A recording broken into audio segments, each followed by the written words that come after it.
página 127. La historia del diablo, siglos XII al XX, por Robert Muchemblet, 2000. Capítulo 4. La literatura satánica y la cultura trágica, 1550-1650. A la memoria de Albert Mary Smith, sabio pasador, guía maravilloso bajo el sol negro de las tragedias. En los siglos XVI y XVII, Europa conoció un verdadero maremoto diabólico.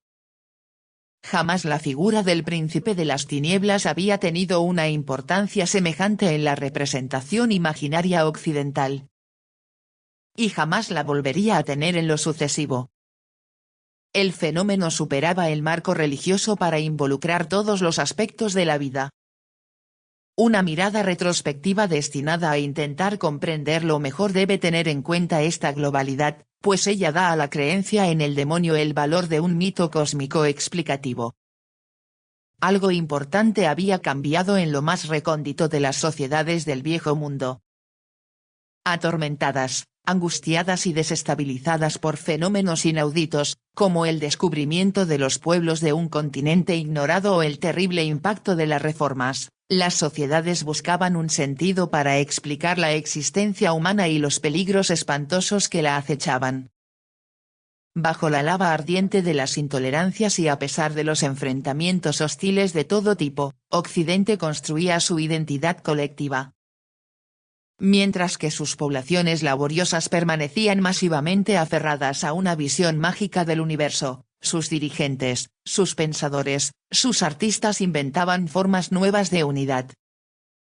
Estas no podían apoyarse en la ciencia, de la cual se habían podido ver los límites con Levinus Lemnius o Ambroise Paré. Dichas formas adoptaban obligatoriamente una visión teológica dominante hasta Descartes que, por otra parte, siguió siendo muy poderosa hasta mucho después de su muerte. Las apasionadas confrontaciones religiosas no impidieron que se formaran cadenas invisibles de símbolos que relacionaban entre sí a los europeos que habían partido a la conquista del globo. Las poblaciones remotas encontradas no se equivocaron al respecto al identificar en sus interlocutores occidentales una manera particular de percibir el mundo oculto bajo el tejido de las diferencias nacionales, religiosas y sociales. 4.1. El miedo a sí mismo. Esta unidad profunda resultaba de una visión antropocéntrica de la existencia. No a la manera de los humanistas optimistas encarnados por Erasmo, que hacían del hombre el equivalente de un dios bueno, sino a la manera de Lutero y sus cohortes de pesimistas sobre la naturaleza humana, que se alzaron durante esos siglos de fuego, de hierro y de sangre. A sus ojos, el Creador parecía terrible y vengador. En otras palabras, no era en modo alguno un príncipe lejano invisible, ahora se aproximaba lo más posible al hombre para imponerle su ley inflexible a través de los signos expresivos de su ira, calamidades, monstruos y cometas. Satanás también estaba más presente, más activo, más maléfico, porque actuaba con autorización divina para castigar a los pecadores o para tentarlos. Siempre que podía se encarnaba en un cadáver o penetraba en un cuerpo, algo que los ángeles no hacían, como lo aseguraban los exorcistas. En términos históricos, el peso de la culpabilidad personal aumentó considerablemente para los cristianos más conscientes, los más comprometidos con estas definiciones vigentes en toda su cultura. El demonio fue la expresión directa de esa cultura. Al seguir su huella en la representación imaginaria, es posible ver afirmarse un mito mucho más amplio que la forma religiosa y moral que lo promovió, el de la responsabilidad total del individuo. La imagen de un Dios terrible, interesado en cada acción del ser humano, tenía como contrapunto a un demonio de un extraordinario poder que seguía paso a paso su prueba, de la cuna a la tumba. Este mecanismo de personalización y de interiorización del pecado fue el fundamento mismo de la modernización, de Occidente. En este sentido, sería necesario releer la célebre teoría de Max Weber sobre la ética protestante y el espíritu del capitalismo. La polémica virulenta desatada entre los economistas sobre esta obra ha hecho olvidar que se trataba de un ensayo sobre la sociología de las religiones. El autor planteaba el problema de la singularidad histórica de la cultura occidental. Lo que Weber decía de la tensión interna del sujeto protestante, siempre en busca de pruebas concretas en su existencia de la predestinación divina, se podría transponer al conjunto de los combatientes de la fe en una Europa de intolerancia. Desde mediados del siglo XVI se inicia una época de gran inquietud en un mundo considerado calamitoso, bajo el ojo severo de Dios. Tanto los católicos como los protestantes creen ver un abismo infernal que se abre bajo sus pies, y al demonio que aprovecha cada ocasión para invadir su ser. Este mecanismo de culpabilización de la persona conduciría a una búsqueda desenfrenada de pruebas de que el Creador no había abandonado a los hombres. El heroísmo cristiano, las misiones exteriores, la evangelización de otros pueblos, la destrucción de los enemigos interiores representados por las brujas, pertenecen a ese mismo universo.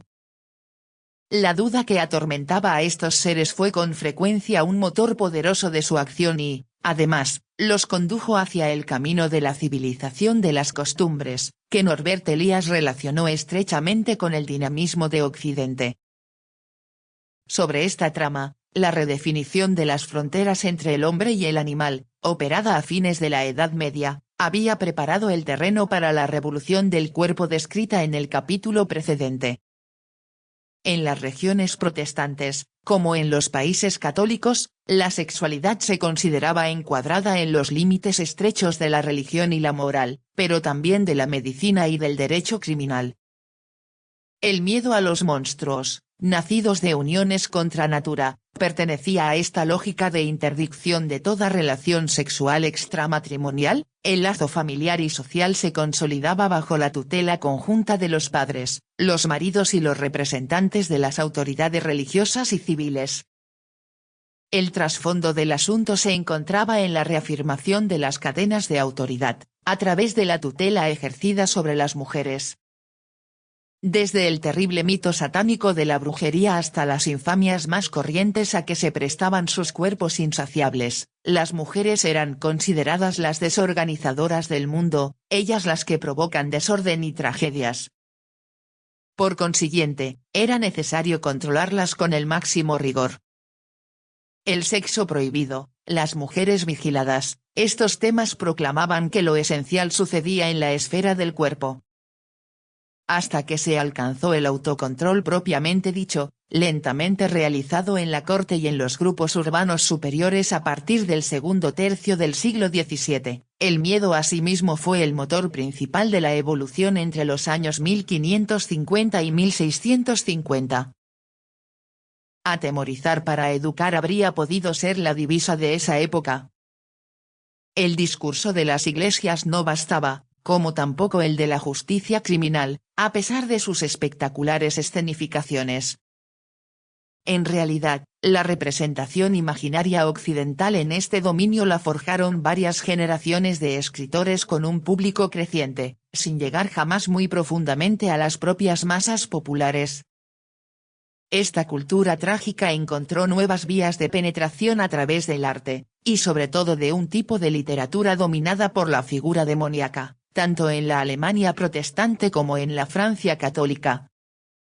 Las realidades judiciales y los fantasmas se entremezclaban íntimamente en los libros, en los opúsculos y ocasionalmente en algunas páginas que referían una noticia sensacionalista, es decir, un episodio sangriento, terrible o curioso, así como en los primeros diarios de la época. La expansión, en una Europa fragmentada, de una audiencia esencialmente compuesta por ciudadanos de las clases medias o acomodadas se traducía en el surgimiento de una concepción cultural unificada en torno a la figura emblemática de Satanás. El diablo tuvo, en suma, algunos efectos benéficos, ya que participó, pero, ¿Dios no lo dirigió a su antojo? En el esfuerzo de identidad del continente. La vertiente negra de nuestra cultura adquirió realmente importancia, legando a los siglos siguientes ciertas tradiciones que se mantendrían muy vivas, a pesar del retroceso o la desaparición del demonio gesticulante. Se trataba, nada menos, de la constitución de los basamentos de la identidad culpabilizada, mucho antes de la aparición de la culpa en el Dr. Jekyll de Stevenson y en la obra de su contemporáneo vienés, Sigmund Freud. Página 130.